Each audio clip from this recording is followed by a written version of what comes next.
Kilalanin ng pamilya ni Senator Win Gatchalian at ganito pala sila ka-powerful. William Gatchalian, ama ni Senator Win na isang Filipino-Chinese business tycoon na binansagang plastics king sa Pilipinas.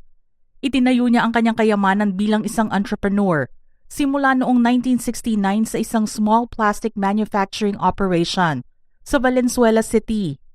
Ang pakikipagsapalaran na yon ay patuloy na lumago sa The Wellex Group, isang massive diversified conglomerate.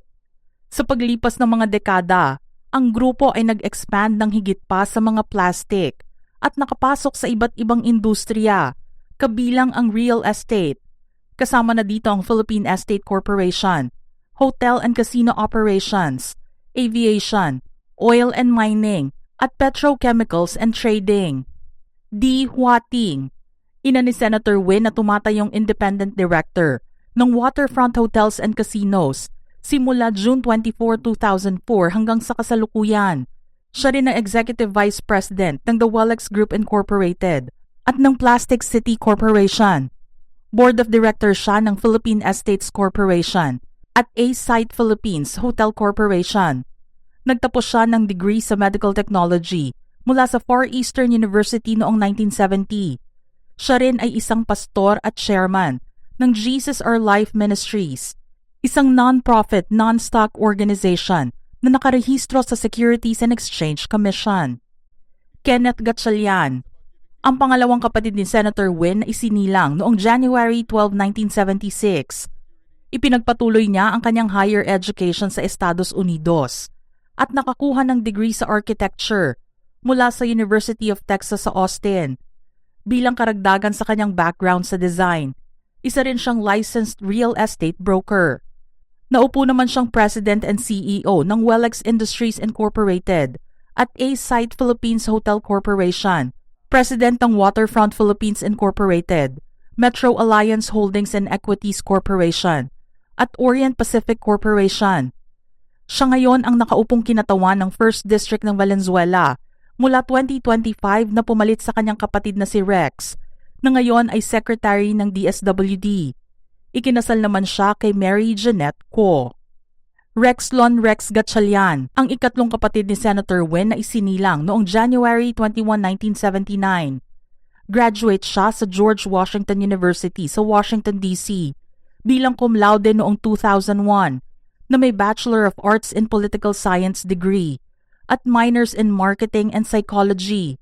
Siya ay VP for Sales and Marketing noong 2001 at naging EVP para sa Hotel Operations noong 2002 at nagsilbi bilang presidente ng Waterfront Hotels and Casinos mula 2005 hanggang 2007.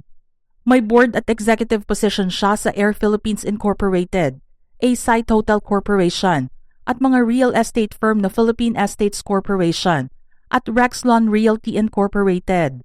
Naging congressman sa edad na 31 noong 2007 para sa 1st District ng Valenzuela City, mayor naman noong 2013 at na-appoint bilang Secretary of the Department of Social Welfare and Development o DSWD noong 2023.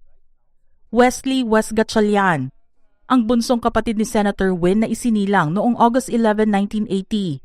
Malawak ang naging karanasan niya sa mundo ng korporasyon bago ang kanyang paglahok sa gobyerno.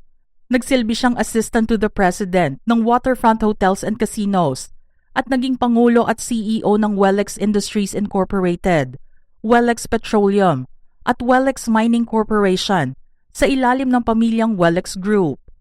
Hawak niya ang mga sumusunod na academic credentials: Business Administration sa Bryant University, Rhode Island, USA noong 2000, BA Honors Degree o Diploma of Higher Education in Business and Operations Management mula sa Oxford Brookes University sa UK noong 2003, Master's Degree in Management mula sa London Metropolitan University, UK noong 2004, at Executive Course on Legislation sa University of the Philippines, National College of Public Administration and Governance noong 2013.